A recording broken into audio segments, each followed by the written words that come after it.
Et salutations tout le monde et bienvenue pour le bilan des VF de ce printemps 2026.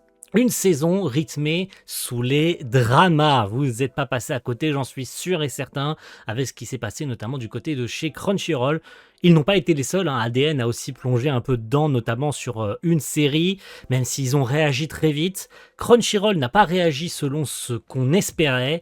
Mine de rien, avec ce qui s'est passé, on y reviendra très rapidement sur l'une des séries. Il y a eu un redoublage, après un tel tollé, j'ai envie de vous dire, il était clair qu'il fallait réagir de toute façon. Mais on n'a pas entièrement gagné la guerre. Malheureusement, voilà, en tout cas sachez-le au moment où je tourne cette vidéo, et entre la sortie, j'espère qu'il y aura eu des choses qui auront bougé, mais malheureusement, sachez-le, une seule d'entre elles, sur les 3-4 où il y a eu des dramas, a été redoublée. On va commencer par une série qui n'a pas été diffusée cette saison, mais qui a été diffusée la saison dernière, mais peu importe, de toute façon, puisque je l'ai découverte là, et que la VF était entièrement sortie.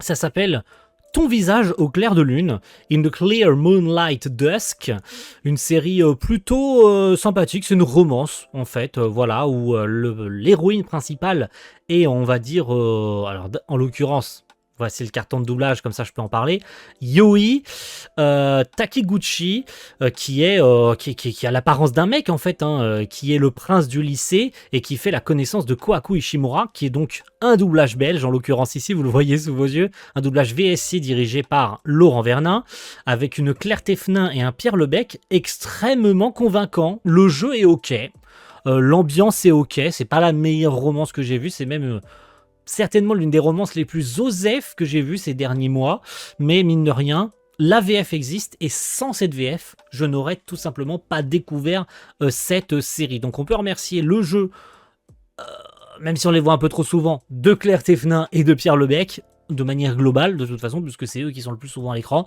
qui font le café sur cette petite série diffusée la saison dernière. Je crois que c'était diffusé en hiver, de toute façon, cette série de Ton visage au clair de lune. Mais elle est là, j'en parle parce que j'ai envie d'en parler en préambule. Oh. Je te demande pardon. Je t'ai fait la morale sans rien savoir de la situation. Non, t'excuses pas pour ça, tu pouvais pas savoir. Et puis, comme je te l'ai dit, c'est plutôt à moi de m'excuser, notamment pour ce midi. Non, encore une fois, c'est pas ta faute. Au contraire, c'est même plutôt la mienne. Enfin, je veux dire, j'ai pas l'habitude de parler à des garçons, tu vois. Mais j'avais pas envie que tu t'en rendes compte. Alors j'ai essayé de le cacher, mais j'ai été un peu sèche. J'aurais pas dû. C'est une première pour moi de me faire draguer comme ça, surtout par un garçon. Alors j'ai paniqué, j'ai pas su comment réagir. Je suis désolée. Et nous voici plongés dans le drama. Et je vous avais dit que ça allait aller très vite. Mais oui, on se plonge directement dans le drama, ça me semble nécessaire. Je pose le téléphone, parce qu'il était dans ma poche et que ça me gênait. Mais aujourd'hui, on parle d'une série qui a eu le droit à son redoublage. Il s'agit de Tsugai, la nouvelle série, même si ça fait un petit paquet d'années maintenant qu'elle est proposée en manga, de Hiromu Arakawa, bien sûr, qui a son adaptation en animé chez Bones Film, et qui a donc eu le droit en premier lieu à un doublage des studios Plan B. Je n'ai pas de carton de doublage puisque Crunchyroll n'a même pas eu les couilles de proposer de carton de doublage pour cette série. Comment on sait du coup que c'est un doublage Plan B? Eh bien, plusieurs de ces comédiens se sont retrouvés sur d'autres séries en fait Plan B. Il a suffi simplement de voir, en tout cas de récupérer et de détecter, même chez certaines personnes qui ont détecté des voix ressemblantes à d'autres comédiens qu'on entend dans d'autres VF Plan B, pour comprendre très rapidement que c'est la même DA, c'est globalement les mêmes comédiens et qu'en fait ils ont doublé les deux séries en même temps. Voilà, c'est aussi simple que ça. Et Tsugai a pris un énorme tollé quand Crunchyroll a ne serait-ce que déjà proposé les premiers épisodes sur la plateforme, mais aussi a diffusé sur les réseaux sociaux un trailer VF en fait.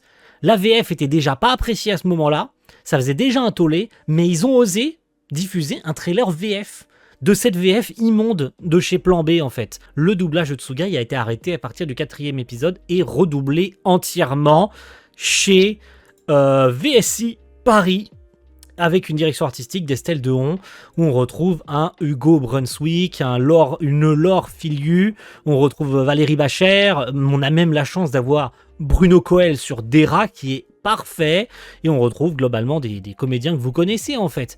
Un vrai doublage. Voilà. un vrai doublage, VSI Paris, même si y en a plein d'autres, mais VSI Paris, c'est mieux que rien, j'ai envie de te dire. On espérait un doublage France, on l'a eu, et une vraie DA en fait. Estelle Dehon, on rappelle que c'est la DA de Eminence in Shadow, de The Eminence in Shadow, parce que si j'oublie le The, je vais me faire taper dessus. The Eminence in Shadow, qui on rappelle est un excellent doublage. Donc ouais, merci. Merci d'avoir fait du tapin, en fait, hein, pour faire bouger les choses, d'avoir suffisamment report chez Crunchyroll pour qu'ils soient obligés certainement de consulter les ayants droit, leur disant on peut pas continuer à diffuser ça, en fait. Et on se doit de fournir un doublage. Alors, est-ce que c'est certainement dû aussi à la notoriété de Tsugai qui fait que la série a été redoublée et que certaines autres ne l'ont pas été parce que, voilà, c'est des séries un peu plus osef et tout le monde s'en fout, mais que Tsugai... on pouvait pas se permettre de proposer un produit aussi médiocre. Je pense que ça a joué peut-être aussi. Hein. On fait bouger les choses. Ah ça! Oui. Je vais bien, rassure-toi, mon frère. Je viens te chercher. Quoi? Et puis... je viens aussi pour tuer tout le monde! Attends, quoi? De quoi tu parles? Mais non, c'est impossible. Tu ne peux pas être ma sœur. Tu n'es pas. Tu n'es pas ma sœur. Tu n'es pas ça. Dégage de là. Tiens donc. Qui voilà? Eh ben, dis donc, quelle belle mâchoire. Ah, alors tu apprécies mon sourire?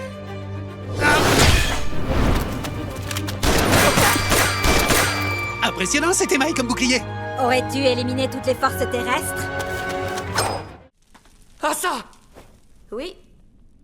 C'est moi, Asa, mon cher frère. Je suis venue te récupérer. Et puisque je suis là... j'en profiterai pour massacrer tous les autres. Tous les autres? Mais qu'est-ce que vous racontez? Vous êtes malade! Vous n'êtes qu'une meurtrière. Et vous osez vous comparer à elle? Ma sœur n'est pas immonde comme vous! Partez d'ici! Eh mec, on se croirait dans un conte. Petit chaperon rouge, que vous avez de grandes dents. Oh, ça alors, t'as tout l'air d'être un clairvoyant, le vieux!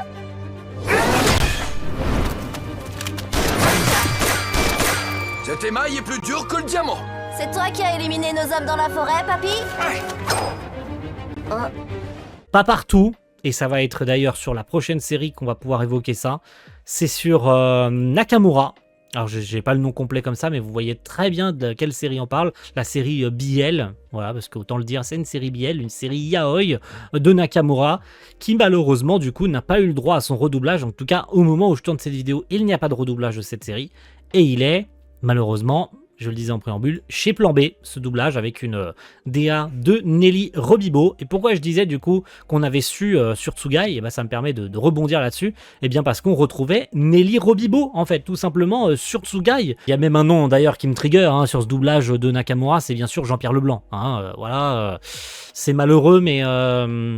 a priori, on m'aurait laissé sous-entendre, hop, que je dégage le carton et que je vous explique un petit peu. C'était sur une autre série qui est Mariage Toxine, dont je ne parlerai pas ici aujourd'hui. Je pense que j'ai fait assez de bruit avec Nakamura et Tsugai pour histoire de vous rappeler un peu le drama. Mais ça a été le cas aussi pour Mariage Toxine et pour Kill Blue, du coup, sur ADN, dont le doublage a été fait en Espagne. Mariage Toxine, c'est pareil, c'est un doublage plan B, mais avec a priori, et d'ailleurs, il y a un de ces doublages qu'on verra tout à l'heure, ce serait une grosse partie des équipes de MJM Post-Prod qui aurait été mis sur la série Mariage Toxine, et peut-être parce qu'il avait du temps libre, hein, je pense, et bien parce qu'on a Jean-Pierre Leblanc en fait sur Nakamura, le personnage principal. Bah oui, si Mariage Toxine est fait chez Plan B, et que c'est une des grosses équipes de chez MJM, qui dirige la plupart des doublages MJM? C'est Jean-Pierre Leblanc. Eh oui. Donc forcément, si Jean-Pierre Leblanc est chez Plan B pour diriger ou pour faire Mariage Toxine, ou en tout cas pour diriger ses équipes, je sais même pas qui est le DA de Mariage Toxine, et en vrai je m'en bats un peu les couilles, mais si Jean-Pierre Leblanc est là, c'était d'une évidence même que de toute façon ça allait être relativement médiocre. les faits sont là. Ces doublages ne sont pas bons et on n'en veut pas. Voilà. Fin de la discussion. Il a pas l'air d'avoir remarqué. Attends, Hirose! T'as fait tomber ton mouchoir. Ah, merci beaucoup, Nakamura. J'ai remarqué que tu restais souvent pour faire tes devoirs. Si tu veux, je peux t'aider à les faire. Ce serait avec plaisir. Oh, vraiment? C'est trop sympa de ta part. C'est ma chance! C'est le destin, l'occasion parfaite de créer du lien avec lui. C'est le plan parfait. Je dois vite ramasser son mouchoir. C'est l'occasion rêvée.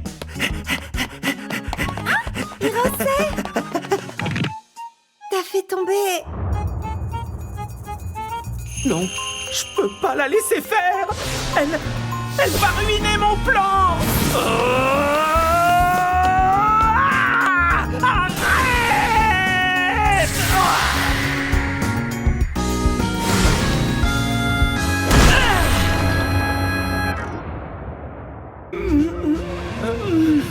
Tiens, t'as fait tomber ton mouchoir, Hirose. Pourquoi tu l'as piétiné? Allez, on repart sur du bon, on se calme un peu, on retrouve du bon doublage avec l'Atelier des Sorciers. Eh ouais, une série que j'ai du coup découverte. Vous avez eu le bilan des animés de toute façon, je pense. Avant, je sais pas si j'aurais inversé les deux vidéos, mais il y aurait certainement eu le bilan des VF, le bilan des animés, pardon, lapsus. Quoi qu'on puisse en dire, c'est une bonne série. Et le doublage, il l'est aussi, puisque c'est un doublage belge de chez VSI Group, dirigé par Delphine Chauvier, avec un très bon doublage. Et d'ailleurs, j'ai une petite anecdote pour ceux qui l'auraient éventuellement loupé. Ça concerne Coco. Coco que vous voyez sur ce doublage être joué par Sophia Aboite-Mané. On a un exceptionnel, je trouve, par rapport à la VO. On a Natsuki Anae sur Kifri. On a un superbe Maxine Van Sandfort sur Kifri. On a pas mal d'autres personnages, je crois il y a Béatrice Vegnez, qu'est-ce qu'on a d'autre? On a d'autres comédiennes qui sont très très bonnes sur les autres apprentis de Kifri, et globalement le doublage en fait, il y a même Émilie Guillaume par exemple sur l'épisode 1 que vous voyez sur le carton, ça ne correspond pas à tous les personnages, il en manque beaucoup, mais c'est ce qui a été proposé chez Crunchyroll, c'est pour ça que je vous le montre, et c'est comme ça que j'ai fait le carton de doublage. Peut-être qu'à l'avenir je ferai des cartons plus complets, seulement à reprendre les pauvres petits cartons qui sont faits sur Crunchyroll, parce que ça ne montre pas tout en fait, c'est vraiment le carton de l'épisode 1 et ça ne montre pas les autres personnages, alors que je trouve que c'est important, surtout quand on a des personnages assez présents à l'écran, et en ce qui concerne l'Atelier des Sorciers, c'est surtout tout l'atelier, les filles de l'atelier, comme Coco et toutes les autres, tout simplement, parce que je me rappelle plus de tous les noms en particulier. Mais en tout cas, elles sont toutes bonnes, le doublage, il est bon, et ça fait plaisir, en fait. Quand tu passes derrière un doublage plan B et que tu entends un doublage aussi bon que celui-là, en fait, les doublages belges, même s'ils sont très souvent répétitifs, qu'ils retrouvent souvent les mêmes comédiennes, ils sont bons, ces doublages. Et la petite anecdote, c'est que dans le trailer, parce que Crunchyroll avait proposé un trailer doublé en français de l'Atelier des Sorciers, où on entendait Coco parler, très logiquement en fait, pour donner un aperçu de ce que donneraient les comédiens français sur les personnages. C'était pas Sophia Aboite-Mané qui était retenue pour le rôle de Coco, c'était Marie Dubled qui devait jouer Coco. Et dans les épisodes finaux, à la surprise de tout le monde, c'est finalement Sophia Aboite-Mané qui s'est retrouvée sur Coco. Et moi je kiffe bien. Je kiffe bien Sophia Aboite-Mané, de toute façon pour moi c'est Roxy de Mushoku, qu'on retrouvera dans cette série cet été de toute façon, donc... Voilà. Moi, ça me convainc totalement. Moi aussi, je meurs de faim. Oui, on est 3. Et aujourd'hui, c'est festin de bienvenue. J'ai trop hâte. Ça va être bon.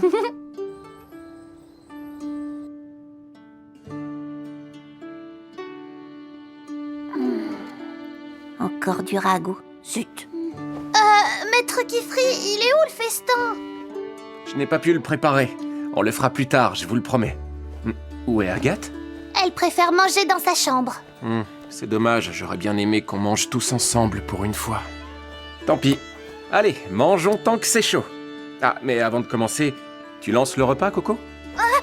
D'accord. Merci et bon appétit. Merci, à toi aussi.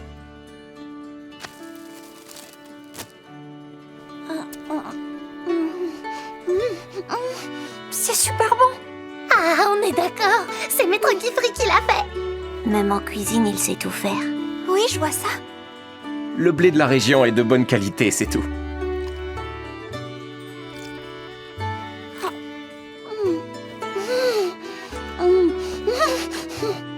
J'y suis pour rien, ce sont les légumes du potager qui sont bons.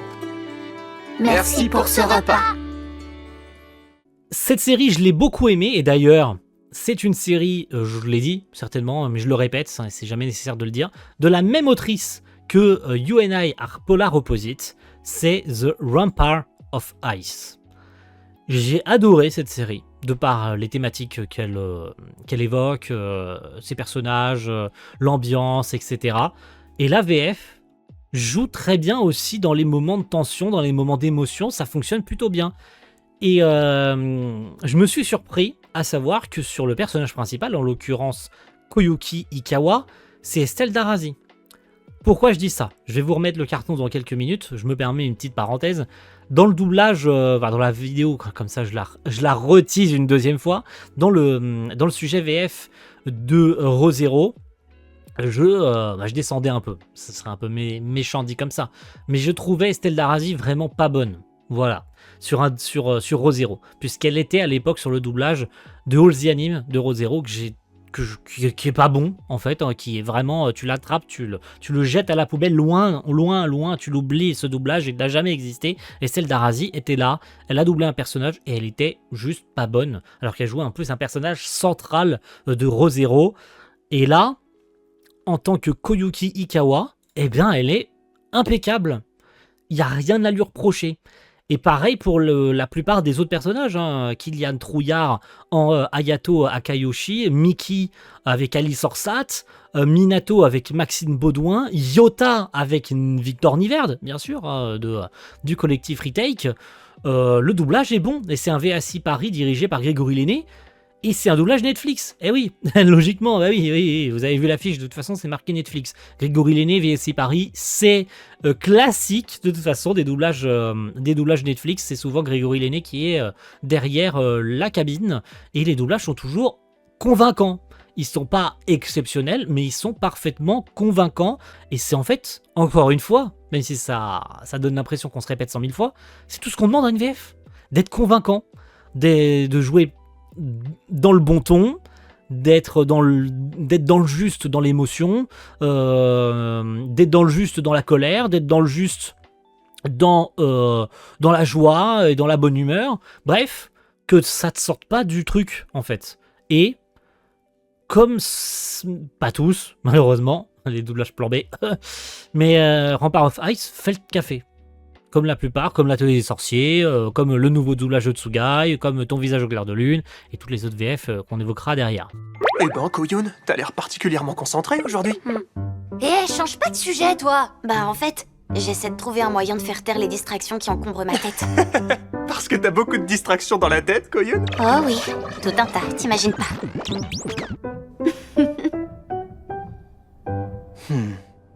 Elle est vraiment différente. Ikawa, je me demandais... T'as un copain?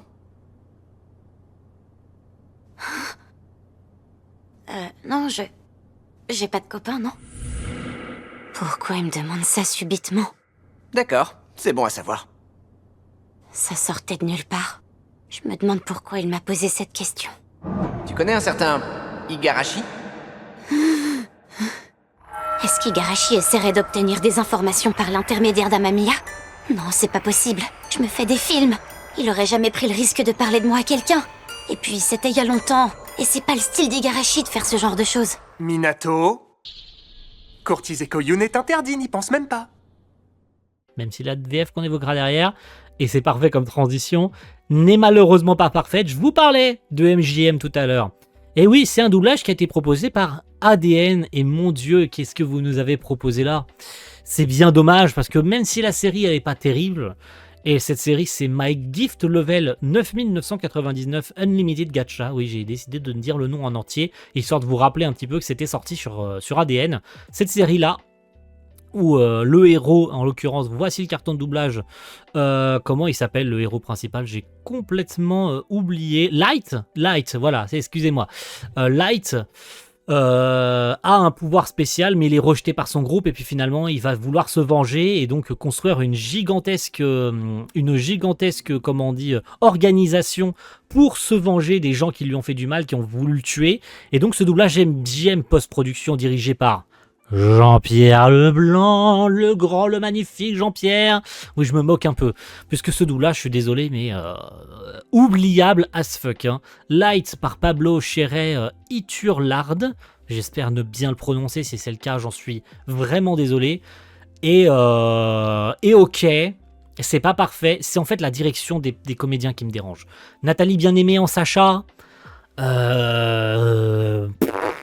Voilà, il y a même Valérie Bachère, et putain, Valérie Bachère, vous l'entendez hein, sur le doublage de Tsugai, elle est infiniment mieux qu'ici.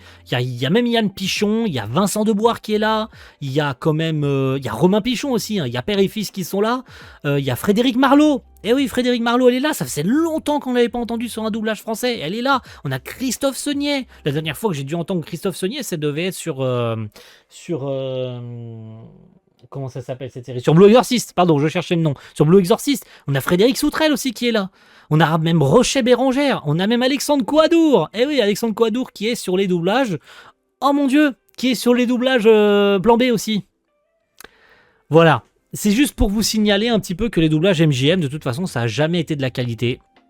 Malgré son doublage 5 étoiles. Parce que là, autant le dire, hein, histoire de vous rappeler, hein, Christophe Saunier, et il y a même Emma Darmon. Là, Emilia du doublage Rosero et Olzianime.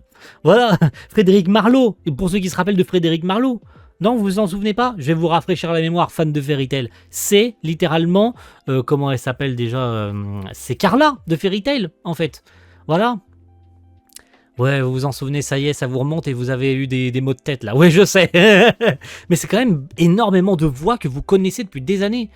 Et c'est terriblement frustrant de les voir dans un doublage aussi mal dirigé où tout semble avoir été fait à la va-vite. Et quand tu vois le petit macaron doublage supervisé par ADN, t'as juste pas envie d'y croire. Sincèrement, t'as pas envie d'y croire alors que tu sais qu'ADN est capable de faire de la qualité. Tu le sais. Doublage supervisé par ADN, c'est quand même signe ces dernières années, quand tu vois ce qu'ils ont fait avec, je sais pas moi, Oshinoko par exemple, je ne sais pas, voilà, un exemple tout con, même avec Fairy Tail, la quête de 100 ans, tu sais qu'ils sont capables de faire un truc bien. Là, ils ont été chercher le minimum syndical, alors que pourtant, il y a un bon casting. C'est frustrant et décevant. Je te supplie, épargne-moi. Je veux pas mourir. J'étais destiné à commander l'ordre des Chevaliers Blancs. Je te dirai tout ce que je sais. Et je te donnerai même Grandius. Ok? Marché conclu. Tu ne résistes pas? Un héros légendaire. C'est bien comme ça que tu te présentais, non? Il est passé où? En général, ce qu'on appelle un héros, c'est quelqu'un qui se relève sans cesse, qu'il soit en danger ou dans une situation critique. Elio, Gimra et Wordy, eux se sont relevés et ont tout fait pour défendre Mia. Je t'offre une chance. Affronte-moi à nouveau. Et si tu parviens juste à me blesser au visage, je te promets de te laisser partir. Si tu es vraiment un héros légendaire, lève-toi, prends ton épée et combat jusqu'à ton dernier souffle. Qu'est-ce qui se passe? Tout ça n'a aucun sens. C'est un cauchemar ou quoi? Révélation, rayon solaire. On finit gentiment, il nous en reste deux. Un autre doublage belge, histoire de vous faire kiffer encore un peu plus. Hop, je dégage cette série, pardonnez-moi. Ça s'appelle The Bride and Barbaroy. Vous en avez pas entendu parler, vous la connaissez pas, vous avez pas envie de la connaître, mais cette série est plutôt cool, mine de rien. Elle est là, cette série, vous l'avez peut-être juste vu passer, où c'est une meuf qui se fait enlever pour... Enfin, c'est une femme chevalier plutôt, qui se fait enlever, qui est ensuite emmenée dans le village des barbares, hein, entre guillemets, pour être promise au fils du chef du village. Et en l'occurrence, hop, petit carton de doublage belge, VSI Group par Aurélien Rigelheim, avec voilà Serafina du coup qui est emmenée pour être mariée à Veor, qui est Mark Weiss. J'ai vu beaucoup passer comme quoi Mark Weiss il faisait pas beaucoup d'animés et putain qu'est-ce qu'il joue bien. Waouh, qu'est-ce qu'il joue bien Mark Weiss, même Audrey Dulster, qu'on entend dans certains doublages belges d'animés, donc c'est pas sa première, même Aricia Dubois sur Cécile, qui est la fille à gauche, hein, qui est entre guillemets la suivante de Veor. On a même Benjamin Thomas, vous voyez ensuite les voix additionnelles, Marie Bram, Chérine Seyad, Philippe Allard, Jonathan Simon, Grégory Praet, bref... La crème, Simon Duprez, Cécile Florin, Arthur Dubois, bref, pardon, tout le monde, toutes les voix additionnelles, vous les connaissez. Donc voilà, c'est qu'un échantillon. De toute façon, vous avez à chaque fois un passage, donc histoire de vous rappeler et d'entendre un petit peu un petit extrait de la série. Le doublage est bon. Et ça fait partie du coup de ces séries que je n'aurais jamais découvertes sans VF. Je t'ordonne de m'achever sur le champ animal. Tu reviens encore avec cette histoire. Je comprendrais que t'aies envie de te débarrasser de moi, mais pourquoi toi tu veux mourir? Tu ne pourrais pas comprendre. Je suis condamnée à vivre dans la honte toute ma vie. Tu m'as déjà battu au combat, alors je peux pas me permettre de t'attaquer si t'es désarmé. Je trahirai le peu d'honneur qu'il me reste. Voilà la réponse. À vrai dire, je préférais que tu m'achèves tant que j'en ai encore un peu. Je pourrais tout simplement pas supporter de sombrer dans la disgrâce. Pourquoi tu dis tout ça? Encore une fois, il me semble que tu te compliques la vie. Quoi? Ça veut dire quoi, ça? Ça veut dire que tu réfléchis trop. Pourquoi tu devrais mourir pour des choses aussi futiles? Aussi futile? C'est comme ça que tu vois la dignité et la disgrâce? Ça ne représente peut-être rien chez vous, mais pour les nobles, c'est le plus important. Messieurs Veor, c'est bon, vos vêtements ont fini de sécher. Je vois que tu t'en es sorti sans aucune séquelle. Tu as eu de la chance. C'est-à-dire? Hier, Messire Veor t'a ramené dans sa chambre pour que tu puisses te reposer. À cause de la dose de somnifère qu'on t'avait donnée lors de ta capture, tu t'es mise à vomir partout. Et juste après, tu t'es écroulée par terre comme une grosse loque.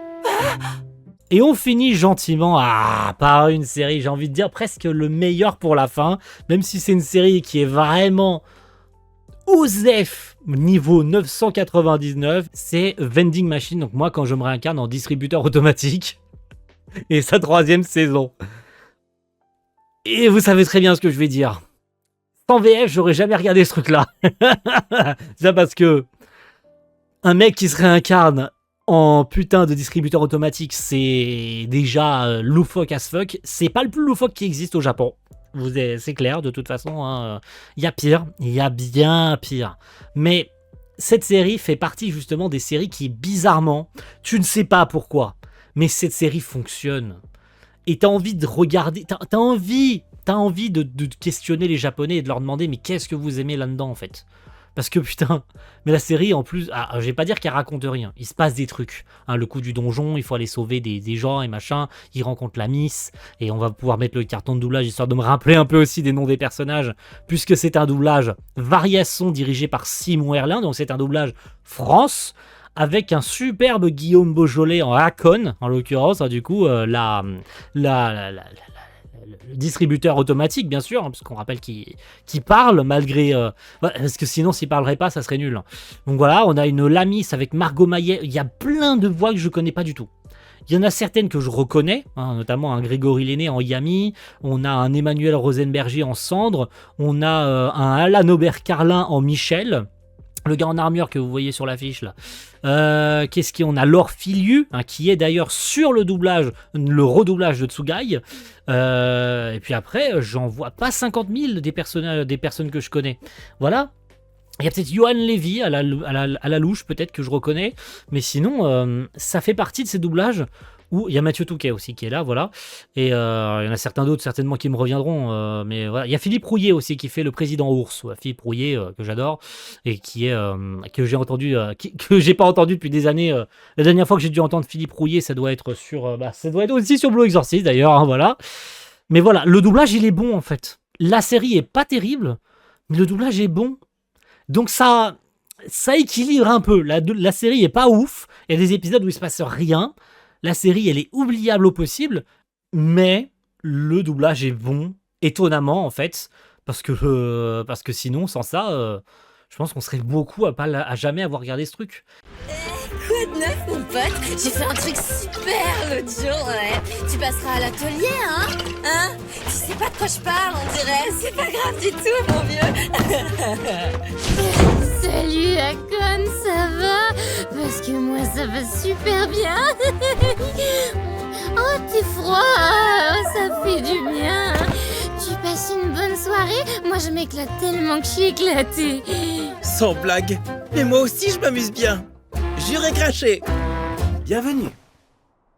Ah bah tant mieux. Non parce que tu vois, j'ai toujours l'impression que je fais tout de travers et j'ai peur que tu sois pas heureux. T'es heureux, hein? Et tu m'écoutes? Bienvenue. De toute façon, toi et moi, c'est pour la vie. Tu promets, Akon? Bienvenue. Oh, j'en ai ras la carafe de tes bienvenus à la noix. Je veux des mots plus doux que ça, moi. Ça me ferait plaisir. Oh, je peux pas résister quand elle fait sa petite bouille comme ça, je croque à tous les coups. D'accord, des mots doux. Des sous pour adorable comme ça. Quittez, messieurs, dames, voilà. N'hésitez pas à me donner votre avis, d'ailleurs, je me permets là-dessus. Donner un petit peu votre avis sur ce qui s'est passé, notamment ce printemps avec le fameux drama Plan B et des doublages Crunchyroll médiocres. Hein, voilà, autant donner le bon terme, les doublages médiocres. N'hésitez pas un petit peu à exprimer ce que vous avez, est-ce que vous avez report sur Crunchyroll, est-ce que vous entendez parler seulement maintenant de ces dramas et que vous n'en avez eu que cuire de tout ça jusqu'à maintenant, ou peut-être que vous avez simplement accepté qu'il ne se passerait rien et que vous avez laissé les choses couler, et ce qui n'est clairement pas la bonne chose de toute façon, et que vous êtes passé à autre chose et que vous avez laissé de meilleures personnes faire bouger les choses, et qu'à la surprise générale en fait que Tsugai ait eu la chance d'avoir un redoublage. Voilà. Et encore une fois, on a gagné une bataille, on n'a pas gagné la guerre, mais ça prouve qu'on peut faire bouger les choses. Et on va espérer, et c'est la dernière phrase de cette vidéo, très fort, que ça ne se reproduise pas. Oui, on demande beaucoup et on sait très bien que ça va se reproduire, mais par pitié, Crunchyroll, les ayants droit, qui vous voulez, peu importe, faites en sorte que ça ne se reproduise pas. Vous savez à quel point vous allez vous prendre un tollé, et je pense qu'ils sont parfaitement conscients d'avoir pris un tollé Crunchyroll ce printemps, et c'est absolument pas dans leur intérêt de reprendre un tollé cet été. Vraiment. Je pense que pour toutes les nouvelles séries qui vont sortir, c'est vraiment pas dans leur intérêt de laisser les ayants droit faire ce qu'ils veulent et d'aller chercher des studios à l'étranger, comme Marmac Group par exemple, en Espagne, ou je ne sais où, pour doubler plein de séries en Europe, de doubler des séries et françaises, et anglaises, et espagnoles, et allemandes, et italiennes, et brésiliennes, et je ne sais pas quel autre pays dans lequel c'est doublé, ou même des doublages en Amérique latine, etc. Non merci en fait. Alors, dans certains de ces pays, les doublages sont étonnamment réussis, mais pour nous, de façon globale en Europe, c'est des doublages qu'on ne veut pas. Donc en fait, ne vous étonnez pas qu'à un moment donné, vous continuez à prendre des tollés. On ne laissera pas les choses se laisser faire comme ça. On ne fermera pas les bouches. On ne laissera pas ça passer. Attendez-vous à ce que si ça recommence, on revienne à la charge en fait. On ne laissera pas les choses rester comme elles sont. Voilà. C'est histoire que ce soit bien clair, je continuerai même moi sur l'espace communautaire, vous l'avez vu certainement ce printemps, j'ai fait plusieurs posts pour alerter, pour même si mes posts n'ont aucun poids, c'est juste histoire que les personnes, même si vous mettez pas de like, que vous voyez ce qui se passe, qu'on vous alerte sur ce qui se passe et de faire le nécessaire pour que ça change. Faites en sorte que les choses bougent, ne laissez pas les choses telles que. C'est notre patrimoine vocal qui est en jeu. On ne laissera pas ni d'autres comédiens de pays étrangers, et en l'occurrence d'autres pays de l'Union Européenne ou ailleurs, comme au Maroc ou en Israël ou à Londres, chez des studios londoniens, avec ce qui va être certainement refait côté Prime Video cet été, etc. On ne laissera pas les choses traîner comme ça. On peut faire bouger les choses, vous l'avez vu. On peut, et vous le savez, donc faites en sorte qu'on se rassemble tous, qu'on se mette tous sur une même... Voilà. Il n'y a pas de bataille, on espère juste que notre patrimoine vocal ne disparaisse pas au profit de ces doublages médiocres, et encore moins de l'IA en fait. Parce que j'aurais pu parler aussi d'un autre doublage où il y a clairement eu une partie d'IA qui a été fait dedans, et heureusement tout a été enlevé, tout a été annulé dans l'instant T en fait. Et heureusement en fait, parce que là c'était vraiment le pire du pire du pire du pire du pire. Oui, vous savez très bien de quelle série on parle, je ne l'évoquerai pas ici de toute façon parce que tout a été annulé, et le doublage n'est pas revenu, et heureusement en fait. C'était Earthball. Earthball, je sais plus quoi, là. Bref, on s'en bat les couilles. Ouais. Merci à tous et rendez-vous très vite dans 3 mois pour faire le bilan des VF de l'été en espérant qu'on ait moins de trucs horribles à dire en fait, qu'on soit un peu plus dans la joie, s'il vous plaît. Merci à tous et à la prochaine. Ciao, bye.